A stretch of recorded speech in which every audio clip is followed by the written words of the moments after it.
Good morning, everyone. We are really seeing some big shifts in the community management space.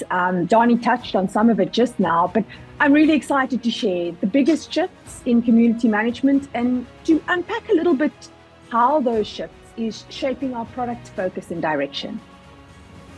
So if we look first, then it would be, if we look at the income increase, for the first year up until 2020, income increased below or just about on inflation, which means we were kind of moving backwards from just keeping trade with our money, but we didn't keep up with inflation.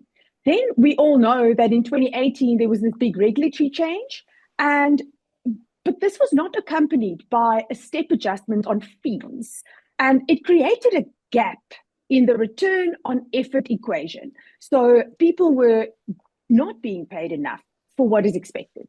And one of the main reasons for this is because a large portion of what we do, Donnie mentioned, is our value is being defined by administrative charges, and people are not necessarily willing to pay more for those administrative services that we render for them.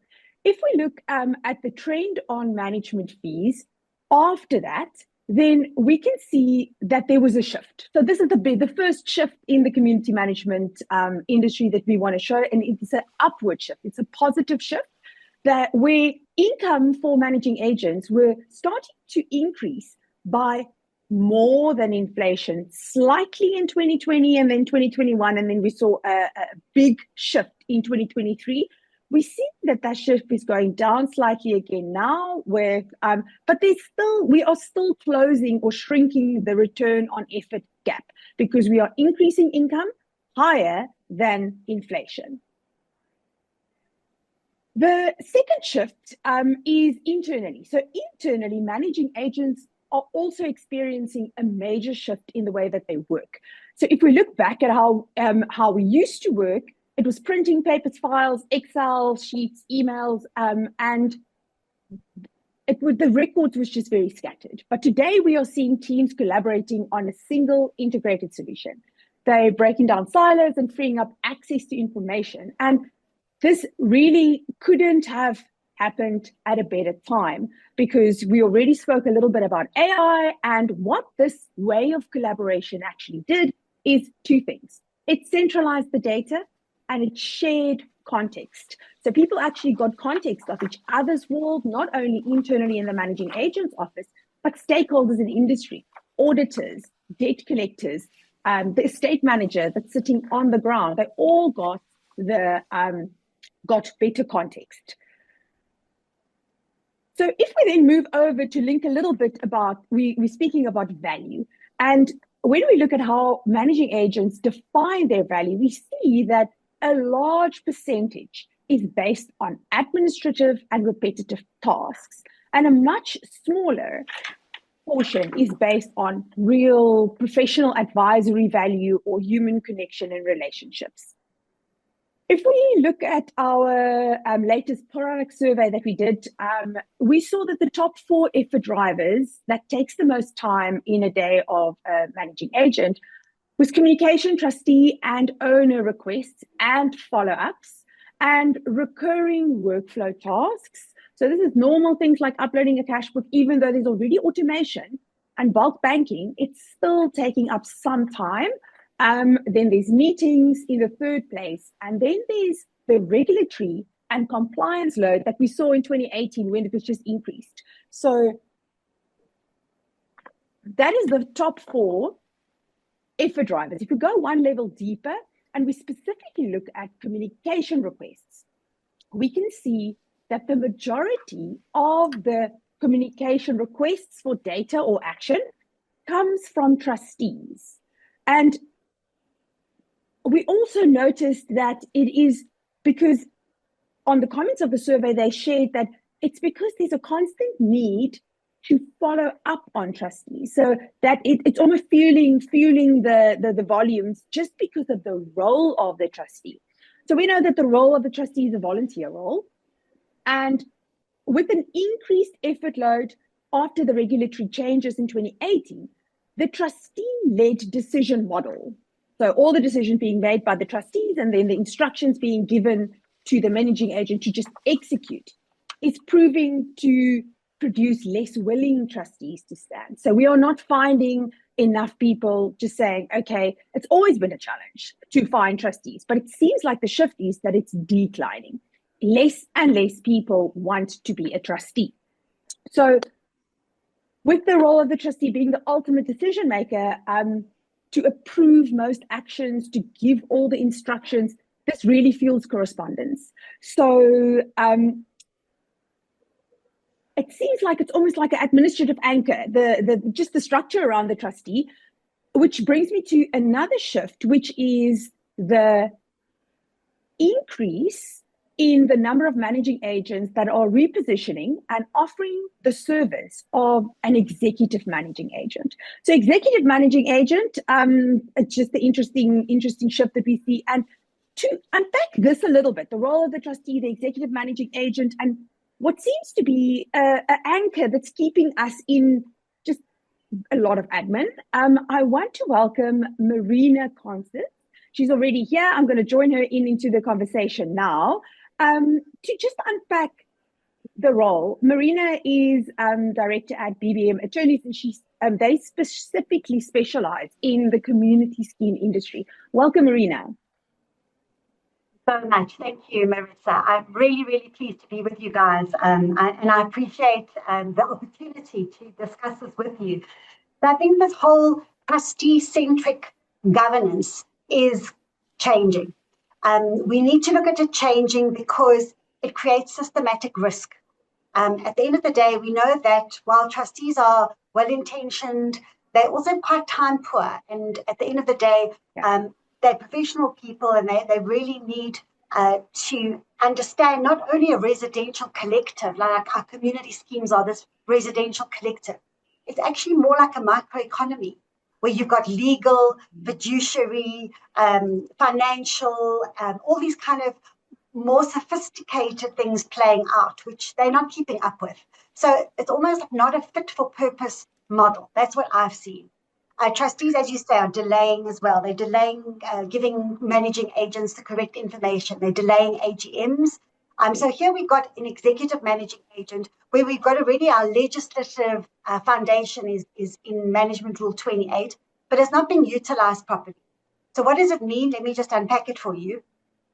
Management Rule 28 says that an executive managing agent will take on the powers and functions of the trustees and has to fulfill all the duties and obligations of a trustee.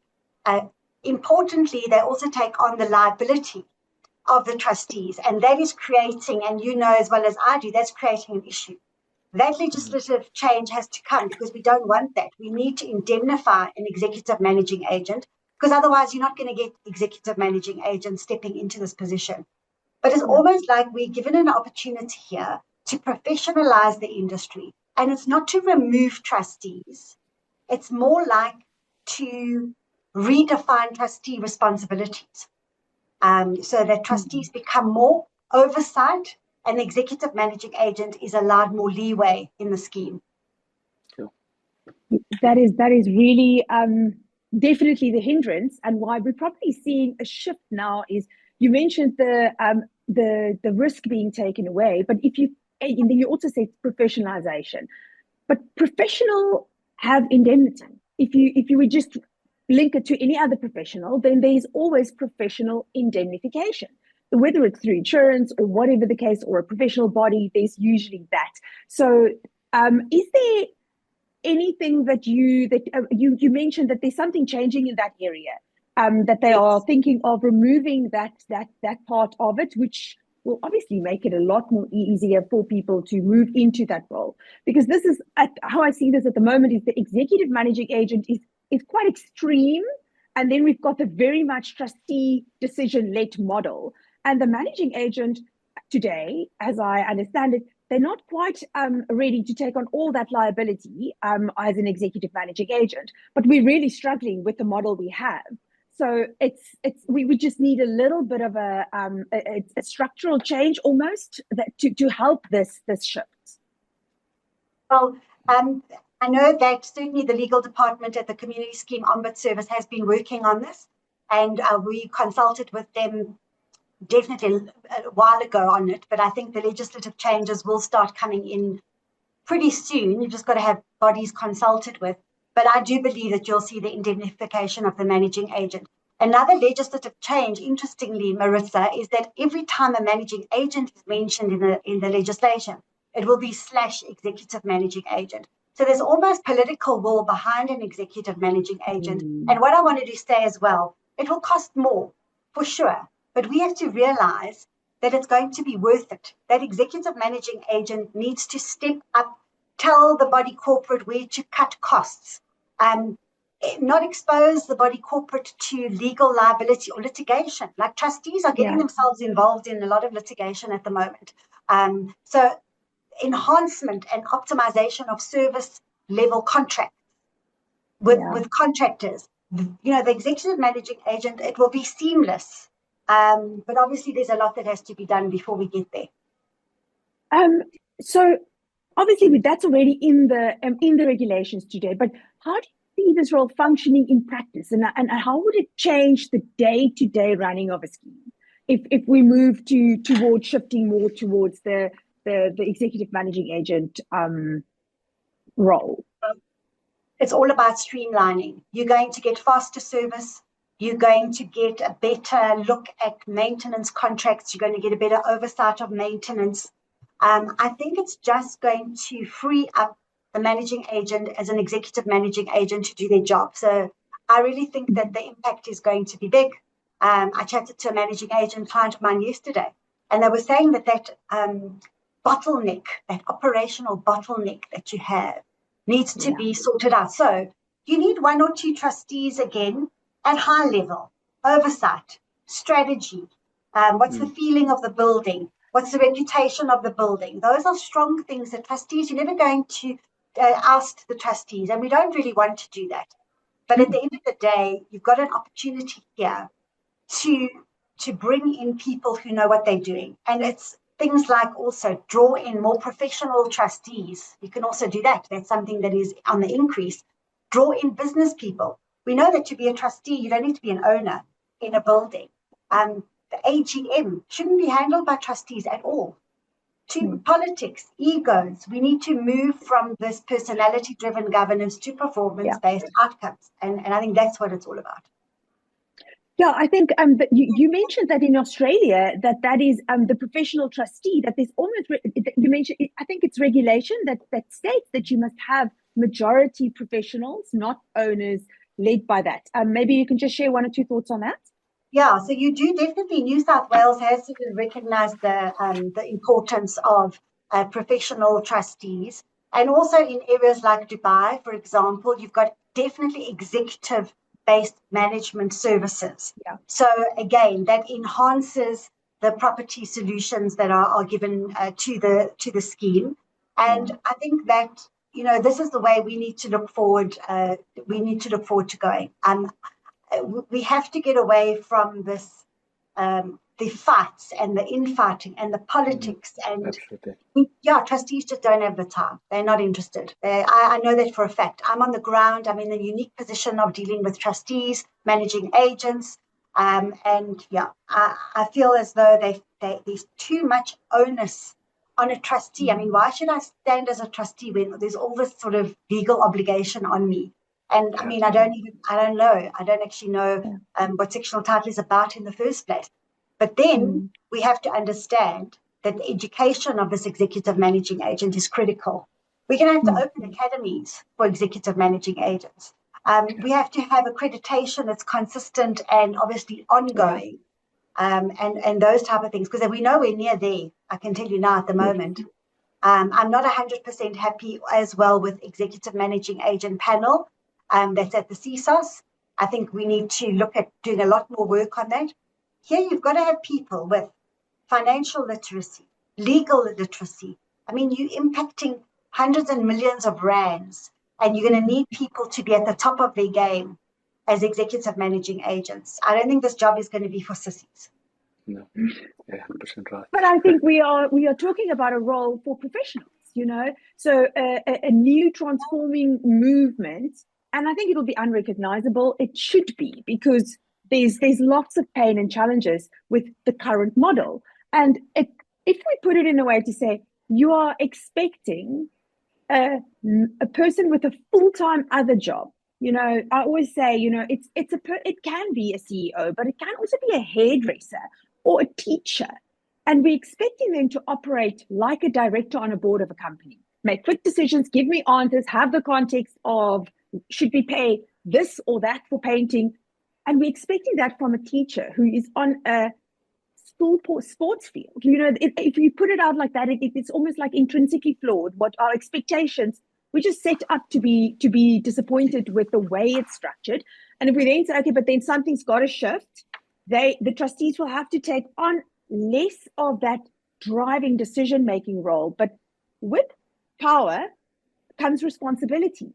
And that is, if you want to be able to make those decisions, you need to be willing to take on that responsibility. And that is where the education comes in. So what else needs to change? You mentioned education, accountability, but legal protection for managing agents. What are the shifts that needs to happen before we can say, this might just be, I don't want to say our ticket, but it might be a really good option to pursue. And it's quite a leap. It's a leap of faith. So we're planting, again, a seed. And I'm so happy because WeConnectU is a visionary, and I resonate with this vision. But it has to start somewhere. And it has to start somewhere, and that's got to be legislative changes on education, legislative changes on indemnities. I think also trustees themselves need to be trained. Those one or two that are giving oversight, we can't leave them behind. I think it has to be compulsory that you have completed some kind of course or training for trustees themselves. That is undoubtedly has to be the case. But yeah, I think it's a shift. It's a sort of cultural shift from this whole business of this sort of top-heavy structure to just letting it go and letting it grow organically. And yeah, from a governance point of view, it's everything. That's where we're going. And I think we need to make sure that we, as leaders in this industry, push in that direction. Yeah. I just saw a comment now. Currently, it seems like from the comments, and I saw a couple of comments like that EMAs already have a bad reputation in the industry. So that is, why would that happen? It's almost like chicken and egg. So do I call myself a managing agent, but I haven't done the education? So I cannot actually deliver. The only thing I'm doing is I'm actually charging more, but then I'm just disappointing. So yeah, just your thoughts on that, because I do think it's an opportunity, but if you approach it wrong and you just say, okay, I'm going to do the same thing, I'm just still going to do as I do now, it's just a name change. It's not a real transformation into something completely new, then there is risk there. I think you've hit the nail on the head, Maritza. And again, it's a matter of understanding that this is going to take time. We're not there yet. We're nowhere near there yet. So I know a lot of managing agents who call themselves executive managing agents and will charge that little bit extra. There's no doubt about that. But we've got to get into the mind frame. You must remember that this was all foisted upon us, actually, this whole executive managing agency. 1 minute it wasn't there, the next minute it's there, executive managing agent. So all of a sudden, everyone's scrambling around. I remember attending and speaking at quite a few conferences around the country and asking the managing agents to put their hands up if they wanted to become executive managing agents. And hardly any of them wanted to, because, of course, of the liability. And secondly, because they weren't sure what it entailed, what the job entailed. Now it's becoming a little bit better. You have a few industry leaders who are starting to take the role more seriously. So we're going into the right direction. But we cannot be taken backwards with executive managing agents being appointed that are not in the position to be able to understand the lay of the land. Yeah. So ultimately, for me, it's always this, legislative put the cart before the horse story. We should have had an academy first, which starts training executive managing agents. But it never works like that with legislation. I mean, as lawyers, we know this. So ultimately, we've got to play catch up pretty quickly and get the show on the road with education. Bottom line. Marina, thank you so much. It's always lovely to chat to you. So insightful, and I'm looking forward because we are definitely going to have another industry, a bit of a longer one, with a couple of those industry role players and leaders on just this topic. We'll unpack it and engage in person. So we'll chat again soon, but thank you so much for joining. Thank you so much. Thanks for the opportunity. Okay, if we move on, we can move back to the slides. The shift that Donnie already mentioned was because people were starting to move and work together, there was data, but that was not the biggest shift. The biggest shift was actually just what technology could do. So if we look at previously, it was automating tasks. It was rule-based instructions. If X, then Y. So you gave it an instruction, but it really needed clever instructions. So the intelligence was sitting in, let's call it the developer, the software that would prompt that functionality and automation, the way you set it up. And if anything goes sideways and it cannot do X, then it doesn't work. But now we are in a space where AI is crossing a threshold. Instead of giving it an instruction, you can give it a problem or a goal or a purpose and say, use the context, understand the intent, and make plans and solutions to get to that purpose or goal. It's really a game changer if we think about it. It's like it can almost work in a context or a frame. It can work on its own if it's clever enough, and it will get done what we want it to get done. So it's not an incremental improvement. It really is a fundamental shift in just what it can do. And if we link this back to how we define our value, we say administrative tasks being the largest portion, then I think that if we look at the next slide, that is where AI is placing most of the value, repetitive tasks and administrative tasks. So there's a pause moment needed. There's a pause moment needed now, because that is something to celebrate. Absolutely. That shows us how we can have maybe better quality conversations, and actually this value, how we become more valued, because what we know, never having time to communicate, we can actually now do what they expect from us. Don't you agree? 100%, Skulk. And the thing that this does is it does two things at the same time. I think we have to be real and say it kind of scares us, because currently we are defining our value in what we do. And what we do mostly is administrative tasks. We're answering our emails and we almost can't imagine, okay, but if I don't do that anymore, what will I do and where will my value be? So, but that is where we have to see it for what it is. It's an amazing opportunity to redefine value. So redefining value is what will make industries not change, but completely transform, because the way it was and what was valuable will not be the same if the value was truly redefined, not only in the minds of the MA, but in the entire industry, in stakeholders, every role player in industry.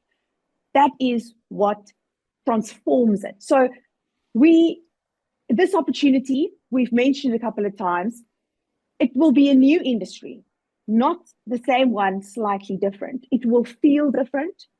And we say, let's call that community asset management, where the definition of value will be unrecognizable to what we currently use as the definition of value. And important, it is an identity shift. So and that is why it's completely different. We are defining ourselves as we answer email and we take instructions from trustees, but we are going to redefine that value, which is exciting and daunting at the very same time. Some shifts that will happen is exactly what you said. Now, having meaningful conversations will become what you do. You won't feel while you're having those meaningful conversations, I have to stop this now, this chatting. I need to get to my emails. I've got so much work to do, because you'll have technology that does that for you, and you'll manage the tech and you will do meaningful stuff that will be much more valuable for everybody. And that is the journey that we see happening and that we're really excited for. So on this framework, the question now is, okay, but what are we going to do? How are we going to use this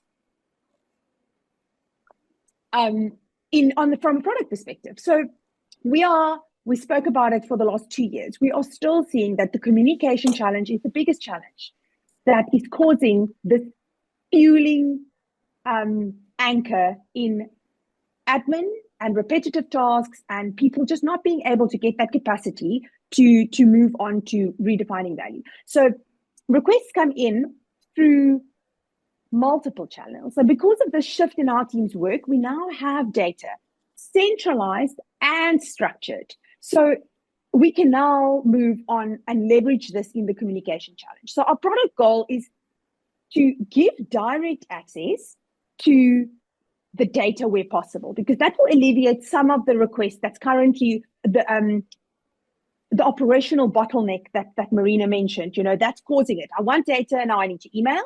The second one is to triage the requests. So all these multiple platforms, it's WhatsApps, it's emails, it's phones, it needs to be triaged into a central place where we can then use this the requests and change them into structured, manageable tasks on a centralized platform. A lot of people are trying to do this with like a ticketing system, but then it only sorts out email and it's not structured. So we need clever solutions that does both. It must handle all of the requests, have access to the data, because the real game-changing element here is if we include a first layer of defense, which is an AI community assistant agent. So now they have access to the data, they can get the requests. We've seen that what they are really good at is using context and then answering and communicating. And that is where, if they can be the first layer of defense and leave us with the stuff that we should focus on. So the structured tasks where we need to get in, we can still get in a one single place. That is the overview of our direction with the communication challenge. That has been our focus and remains our focus for the upcoming year. We are really excited to confirm that the trustee app will be introduced at Engage in-person events. So this will be access to data. So that's the goal. It was the goal last year as well, but it took a little bit longer than we anticipated, but we are ready now to deliver that at Engage in person. And this will give the trustees easy collaboration on payment approvals via push notifications rather than an email, and also clear visibility on tasks. Then the next exciting thing we're working on is, we mentioned the triaging of requests into structured tasks, into a consolidated workspace. And this is really a critical part in the solution of the communication challenge. But so we are working on tasks constantly, because we really believe it's a cornerstone of solving communication and structuring data so that we can use advanced technology like AI. So we are also working on a new compliance module. So currently compliance is completely separate. We are changing it to be a global setup where you can set up recurring tasks, and the recurring task you'll be able to say, should this recurring task be part of my compliance? So it's much more flexible, and we're moving towards that consolidated one place where all of your action items will be. You'll also be able to assign a compliance item to a person using our roles functionality. So you can say this item, the AGM, who's responsible, the community manager, and because you've set up your roles on the solution, the solution will know which individual to assign this item. And then lastly, we're working on subcategories, custom setup for subcategories. And this all links into structuring data in a way that we can use it. So you'll be able to say that a pet application is a subcategory, and you'll be able to say insurance claim is a subcategory, and but your data as it comes in and as you use tasks will be very structured, and obviously because it's on the solution, centralized. The next part that I can share with you is the place where it all comes together. Should we just go next slide? Thank you. All right, so the next is the place that it all comes together. So now we've got compliance and tasks. Trustees can log tasks from the app, and everything comes together in a daily action list. Now, we already have a calendar sidebar, but because you can now assign every item, even compliance, to a person, we can give you a daily action list per person. Uncluttered, just focus on these 6 or 7, hopefully just 6 or 7 and not 10, but if there's 10, there'll be 10 items to do today, tomorrow, and the day thereafter. If you want to see more, you can go to the task page where there's filters, but this is the consolidated place where we want to say, okay, you will be able to do these things today, and then everything is fine. So the new revised calendar sidebar is also coming up. And then lastly, we mentioned that a critical component in solving the communication challenge is the AI assistant.